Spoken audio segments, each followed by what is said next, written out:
Episode 133 the characteristic of a dog. निया जिरास को skirt देती है और फिर उसके पेट पर लगे घाव को देखती है। उसे समझ नहीं आ रहा था कि वो शुरू कहां से करे। फिर वो धीरे से उसके पेट को टच करती है और तुरंत ऊपर देखकर उसके एक्सप्रेशन देखती है। पहले तो उसके फेस पर चिंता दिख रही थी, लेकिन फिर वो ऐसे दिखाता है जैसे कुछ हुआ ही ना हो। फिर वो स्कर्ट उठाता है और पहन लेता है। निया अपना सर घुमा लेती है और फिर उसके पेट पर हाथ फेरकर पूछती है, तुम्हें दर्द हो रहा है? जिरास खुश होकर बोलता है, नहीं, तुम इसे अपने हाथों से रब कर रही हो इसीलिए दर्द नहीं हो रहा है। निया अपनी आंखें घुमाते हुए बोलती है, तो फिर लड़ाई कौन जीता? ये ऐसा नहीं था कि निया को लड़ाई के आउटकम से इतना मतलब था। ये प्रश्न सुनकर जिरास को भी आश्चर्य हुआ। वो अपने दिल को अपने मुंह में रखते हुए उसे घूरता है और फिर बोला, मैं उसे जरूर हरा दूंगा। इसका मतलब था कि वो हार गया था। वो बोलती है, मुझे तुम पर भरोसा है। फिर थोड़ा हिचकिचाती है और आगे बोलती है, लेकिन अब तुम आगे से कुछ समय के लिए उससे उलझना मत। निया को कुत्तों से प्यार था। वो पहले पेट शॉप पर काम भी करती थी। उसे कुत्तों की अच्छी समझ थी। सभी कुत्तों की पर्सनालिटी अलग अलग होती है। ये कमजोर को परेशान करते हैं और ताकतवर से डरते हैं। विशेष करके शातिर कुत्ते ऐसा करते हैं। अगर कोई न्यू कुत्ता दुकान पर आया है और वो जंगली है और तुम उसे कंट्रोल नहीं कर पा रहे हो, वो आपको काट भी सकता है। अगर तुमने उसे पहले से ही कंट्रोल कर लिया तो वो शांत भी रहेगा और तुम्हें पसंद भी करेगा। शायद ये लोग कमजोर को नापसंद करते हैं और ताकतवर को पसंद करते हैं। बेशक ये लोग उनके मालिक के अलावा होते हैं। भेड़िए कुत्तों के समान ही होने चाहिए। ये सुमित का जिराज के प्रति व्यवहार देखकर ही पता चल रहा था। ये सुनकर जिराज एक्सप्रेशन लेस हो गया और उसकी गोल्डन आंखें भी डिम हो गईं। उसकी आंखों में एक प्रण दिख रहा था। वो एक हाथ निया के पेट पर रखता है और उसे जोर से पकड़ लेता है। मैं तुमसे वादा करता हूं, मैं उसे जरूर हराऊंगा। शायद निया उसे ये सब इसीलिए बोल रही थी क्योंकि वो उसे ऐसे जख्मी नहीं देख सकती थी, लेकिन वो ये भी सहन नहीं कर सकता कि उसकी फीमेल उसे छोटा समझे। निया जिरास की टोन सुनकर आश्चर्यचकित रह गई थी। वो जल्दी से बोलती है, तुम इतनी जल्दबाजी मत करो। वो नहीं चाहती थी कि उसकी वजह से जिरास हर 2 दिन में घायल हो। जिरास बोलता है, मैं तुम्हारा साथी हूं, तुम चिंता मत करो। अगर मैं उससे हार भी जाता हूं तो वो मुझे मारेगा नहीं। फिर वो अपना हाथ हटाता है और उठते हुए बोलता है, चलो मैं घर बना देता हूं। निया बोलती है, रुको, अगर तुम्हारे घाव की मसाज हो जाएगी तो तुम जल्दी ठीक हो जाओगे। फटाफट नीचे लेट जाओ।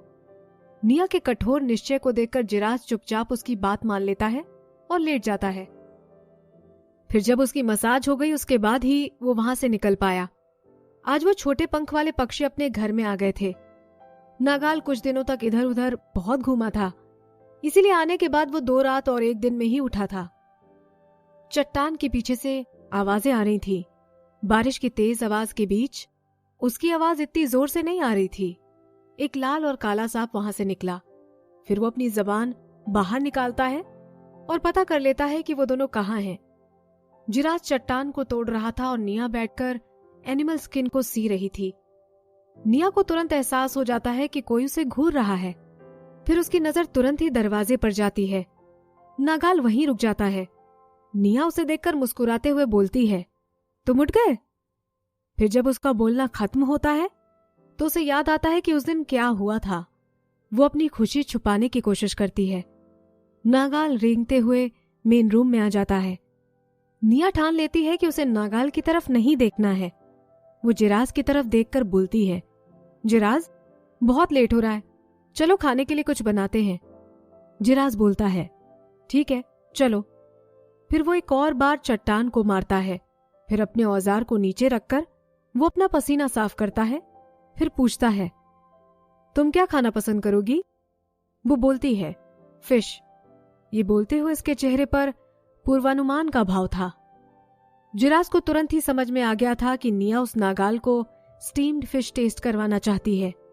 वो अनिक्षा से बाहर जाते हुए नागाल को देख रहा था। एपिसोड 134 मेकिंग अ स्टोन मिल। नागाल की ऊपर की बॉडी इंसान का रूप ले लेती है। उसके सुंदर लाल बाल उसके कंधे पर आ रहे थे और जैसे ही वो निया के हाथों से टकराए उसे ठंडा महसूस हुआ। निया अपने आप को रोक नहीं पाती है और उसे देखने लगती है। उसका दिल जोरों से धड़कने लगता है। नागाल जब उन अजीब पत्थरों को देखता है तो पूछ उठता है, ये क्या कर रहे हो? जिन पत्थरों को ये लोग ऑयल निकालने के लिए बनाते थे, ये उनसे काफी अलग लग रहे हैं। इनमें से 2 पत्थर गोल हैं और उन पर पतले खांचे बने हैं। ऐसा लग रहा है जैसे उन्हें हाथ से बनाया गया हो। निया उन पत्थरों के पास जाती है और खुशी से बोलती है, अरे जिराज ने इन पत्थरों को इतनी जल्दी बना दिया, ऐसा लग रहा है जैसे इन्हें अभी इस्तेमाल कर सकते हैं।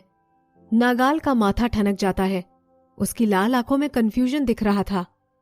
ना चाहते हुए भी अचानक निया की नजरें उससे मिल जाती हैं और वो ठहर जाती है। फिर वो अपनी आंखें हटा लेती है और बोलती है, ये पीसने के पत्थर हैं। इससे मुझे राइस पीसकर उसका पाउडर बनाना है ताकि मैं और भी टेस्टी खाना बना सकूं। निया घर में बैठे बैठे बोर हो गई थी, इसीलिए उसने ये किया था। निया को ये सोचने में काफी टाइम लगा कि वो इन पत्थरों पर खांचे कैसे बनाए। फिर जब उसे ये समझ आ गया तो उसने जिराज को बताकर ये काम करवाया। नागाल अपना सर हिलाता है। अब जब वो दोनों बातें कर रहे थे तो उनका झगड़ा भी खत्म होने की कगार पर आ गया था। जब तक जिराज फिश और प्रॉन्स लेकर आया तब तक नागाल आग जला चुका था। जिराज फिश और प्रॉन्स को स्टीम करने से पहले उसका मजाक बनाता है। निया उस पत्थर को उठाने की कोशिश करती है लेकिन वो उससे हिलता भी नहीं है।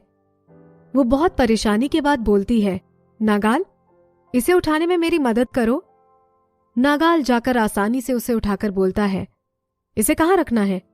वो बोलती है, इसे इस वाले पत्थर पर रख दो, लेकिन ध्यान रखना नीचे वाले पत्थर का जो हिस्सा बाहर निकल रहा है उसकी तरफ इसका छेद होना चाहिए।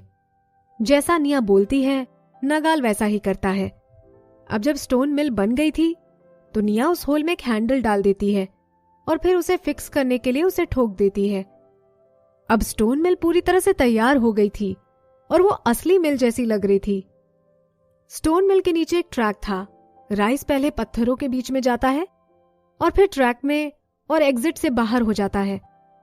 निया फिर हैंडल को पकड़ती है और उसे पूरी ताकत से आगे ढकेलने की कोशिश करती है। फिर भी वो पत्थर थोड़ा सा ही बढ़ता है क्योंकि वो काफी भारी था। वो अपने दांत दबाती हुई वो हैंडल को घुमाने की कोशिश करती है। जैसे उसे लगने लगा कि उसकी एनर्जी खत्म होने वाली है, पीछे से नागाल आकर उसके हाथों को पकड़ लेता है। वो निया को देखकर गुस्से से बोलता है, तुम भूल गई मैंने क्या बोला था? जब भी नागाल गुस्सा होता था तब निया को डर लगता था। वो चुप ही रहती थी, उसकी कुछ भी बोलने की हिम्मत नहीं होती है। जैसे ही वो थोड़ी सी ताकत लगाकर हैंडल को घुमाता है, आवाज करते हुए वो ग्राइंडिंग पत्थर घूमने लगे। नागाल ने निया का हाथ इतनी जोर से पकड़ रखा था कि अब उसे दर्द हो रहा था। वो अपने हाथ हटाने की कोशिश करती है लेकिन नहीं निकाल पाती है। निया धीरे से मान जाती है कि वो गलत है। वो बोलती है, मुझे पता है। नागाल की आंखों में खुशी दिख रही थी। वो निया को छोड़ता नहीं है लेकिन वो अपनी उंगलियों पर ज्यादा जोर देता है ताकि उसके हाथ में दर्द ना हो। जब वो हैंडल घुमा रहे थे तो उनकी बॉडी एक दूसरे पर प्रेस हो रही थी। जिराज आग जलाते हुए उनकी ओर देख रहा था। ऐसी ही आग उसके दिल में भी जल रही थी। वो उस आग में तब तक लकड़ियां लगाता है जब तक कि उस पॉट को आग पूरी तरह से ढक नहीं लेती है। वो सोचता है कि आज मैं इसे इतना स्टीम कर दूंगा कि ये इतना गंदा टेस्ट करे कि वो नाग इसे खा ही ना पाए। जैसे जैसे समय निकल रहा था वो पत्थर और भी आराम से घूम रहा था। फिर उसे लगता है कि कहीं ये टूट ना जाए तो वो नागाल को रुकने को बोलती है। निया बोलती है, अब ये इस्तेमाल करने लायक हो गई है, तुम इसे अच्छे से धोकर ले आओ ताकि मैं इसमें राइस पीस सकूं। नागाल वही करता है जैसा कि निया बोलती है। उसे धोकर ले आता है। फिर वो एक पूरा बैम्बू भरा हुआ राइस धोकर लाता है और उन्हें पीसना चालू करता है। जिराज अभी भी आग में लकड़ियां डाल रहा था, जैसे उसकी जिंदगी उस पर ही डिपेंड है। निया का काम था राइस डालना और नागाल का काम था उसे पीसना। फिर वो कुछ मुट्ठी चावल मिल के मुंह में डालती है और फिर उसमें थोड़ा पानी डाल देती है। फिर जैसे ही वो 1-2 राउंड घूमता है, उन पत्थरों के बीच में से राइस का पल्प निकलना शुरू हो जाता है। Episode 135, steaming rice noodle rolls. Nia खुश होकर बोलती है, अरे ये तो काम कर रहा है। पहले वो नागाल की तरफ देखती है और फिर जिराज की तरफ पलटकर बोलती है, जिराज ये देखो, ये काम कर रही है। घर में आग भड़क जाती है। अब स्टोव और पॉट ठीक से दिखाई नहीं देते हैं। निया चिल्लाती है, जिराज क्या तुम घर को जलाना चाहते हो? फिर जिराज के हाथ रुक जाते हैं और वो लकड़ी को उसके पीछे फेंक देता है। निया इशारा करके बोलती है, चलो कोई बात नहीं, हम लोग राइस पल्प बना लेंगे, तुम इधर आकर देखो। जिराज राहत की सांस लेता है, फिर उठकर तुरंत ही उसकी तरफ बढ़ने लगता है। फिर वो नागाल की तरफ देखता है। वो गुस्से में जिराज को देखता है और मुस्कुराता है। जिराज चुपके से उस नाग का अपमान करता है, अगर तुम इतने ही ताकतवर हो तो अपनी पूंछ अपने पीछे मत छुपाओ। निया परेशान हो जाती है। उन दोनों के बीच की टेंशन वाले माहौल को भूलते हुए वो उससे पूछती है, तुम्हें क्या लगता है, हमने अच्छा काम किया है? जिराज 2 बार अपना सर हिलाता है। फिर जब वो ध्यान से उस मिल को देखता है तो उसे आश्चर्य होता है। फिर वो राइस पल्प उठाकर उसे 2 उंगलियों से दबाता है और पूछता है, क्या ये सच में राइस से ही बना है? राइस अभी भी इन पत्थरों के बीच में ही फंसे हैं, है ना? ये पानी है जो राइस ने सोख लिया था। निया को उन प्रश्नों को सुनकर बुरा नहीं लगा था। निया मुस्कुराकर जवाब देती है, नहीं, वो नहीं है। पत्थरों के बीच की दूरी बहुत ही कम है। क्या तुम इस राइस पल्प को छूना बंद करोगे? तुम्हारे हाथ बहुत गंदे हैं। निया उसके हाथों पर मारती है। उसे लगता है कि निया सही बोल रही है, तो जिराज अपने हाथ पीछे खींच लेता है। वो आगे पूछता है, क्या तुम स्टीम्ड राइस बनाने का सोच रही हो? क्या तुम इसे स्टीम करोगी ताकि ये राइस कड़क हो जाए और ये स्टीम्ड एग की तरह लगे? निया मुस्कुराकर बोलती है, तुम्हें सिर्फ स्टीम्ड एग ही पता है, ये सेम नहीं है। तुम राइस से बहुत सारी डिश बना सकते हो। अगर निया उन दोनों को अपनी दुनिया में ले जा सकती तो इनके रिएक्शन बहुत ही फनी होते। फिर जब बहुत सारे राइस पीस जाते हैं तो निया और नहीं पीसती है, क्योंकि बारिश के मौसम में आसानी से सूखते नहीं हैं। पहले राइस पल्प पर पानी की परत दिखाई दे रही थी, लेकिन थोड़ी देर बाद वो नीचे बैठ जाती है। फिर वो उस पल्प का केक बनाने के लिए उनको स्टोन पॉट पर फैलाती है। फिर जब निया स्टोन पॉट का ढक्कन हटाती है तो उसमें से फिश और प्रॉन्स की खुशबू हवा में फैल जाती है। फिर वो पॉट में देखती है और जिराज की तारीफ करती है, जिराज तुमने सच में इसे बहुत अच्छे से स्टीम किया है। लगता है अगली बार हमें इन्हें ज्यादा आग में ही स्टीम करना चाहिए। फिर जिराज एक फिश को उठाता है और खाता है। उसका टेस्ट भी पहले से अच्छा था और वो काफी मुलायम भी हो गई थी। जैसे ही वो उसे खत्म करता है, उसका हाथ फिर से पॉट की तरफ जाता है। निया बोल उठाती है और उसमें फिश और प्रॉन डाल देती है। फिर वो नागाल की तरफ पलटकर बोलती है, ये वो खाना है जो हम बनाते हैं। ये तुमने पहले नहीं खाया होगा, अब टेस्ट करके देखो। नागाल बोलता है, ओके, और वो अपनी पूंछ घुमाते हुए निया की तरफ आता है। निया को डर था कि कहीं अपने गले में फिश की हड्डी ना फंसा ले, तो वो एक रिवर प्रॉन लेती है और उस पर फूंक मारकर उसे ठंडा करती है। नागाल अपना मुंह खोलता है और बिना सोचे ही उसे तुरंत अपने मुंह में डाल लेता है। निया उसकी तरफ देखकर पूछती है, कैसा लगा तुम्हें? नागाल जवाब देता है, ये अच्छा है। फिर जब वो निया के चेहरे पर मायूसी देखता है तो बोलता है, ये रोस्टेड मीट से तो काफी अच्छा लग रहा है। मुझे ऐसा टेस्टी खाना बहुत कम मिलता है। ये मुझे बहुत अच्छा लग रहा है। एटलीस्ट ये रोस्टेड मीट से तो काफी अच्छा लग रहा है। मतलब इसे ये पसंद आया है। आखिरकार इसे बहुत ही कम टेस्टी खाना अच्छा लगता है। फिर भी उसे लगता है कि पूरा शिकार निगल जाना ही ज्यादा संतोष देता है। निया के चेहरे पर खुशी छा जाती है। वो नागाल के हाथ में बोल देते हुए बोलती है, लो फिर और खाओ। जब वो उस नाग के हाथों में पूरी बोल भरकर फिश और प्रॉन देखता है तो उसको बहुत बुरा लगता है। अगर उसे पहले पता होता तो वो और ज्यादा आग लगा देता। जो राइस पल्प उसने स्टोन पॉट के ऊपर रखे थे वो अब सख्त लग रहे थे, लेकिन जब निया उन्हें चॉपस्टिक से पलटने जाती है तो वो इतने मुलायम होते हैं कि वो टूट जाते हैं। जब तक वो पलटते हैं तब तक उनके कई टुकड़े हो जाते हैं। Episode 136 the eyeliner dried out. फिर निया एक राइस नूडल का टुकड़ा उठाती है और टेस्ट करती है। वो इतना बुरा भी नहीं था। वो निया को राइस नूडल रोल्स की याद दिलाता है, क्योंकि उसे अब राइस नूडल रोल्स की याद आ गई थी। तो वो सोचती है कि इन्हें पलटने से अच्छा है कि वो इन्हें रोस्ट होने दे। पल्प को सिर्फ लिड पर फैलाने से और उसे 3 बार स्टीम करने से अब वो पल्प इतना बचा था कि उसकी बोल को किनारे तक भर सके। और भी वहां बहुत पल्प बचा था। निया के लिए वो 3-4 दिन तक चलेगा। जब वो व्हाइट राइस खाती है, उसे ज्यादा खाने की बचत वो अब कर पा रही थी। उसने dried chilli, pepper, fresh ginger और गार्लिक को थोड़ा फ्राई करके एक मसाला तैयार किया। फिर वो उसने राइस नूडल रोल्स पर डाल दिया। उसके टेस्ट से तो वो आश्चर्य में पड़ गई। अगर वो ये उसकी दुनिया में भी बनाती तब भी उसे खुद पर गर्व होना चाहिए।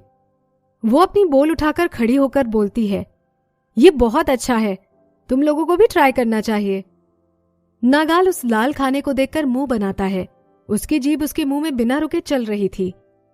निया जिराज की तरफ देखकर बोलती है, जिराज, इसे ट्राई करो। नागाल के लिए वो अगली बार फीका बना देगी।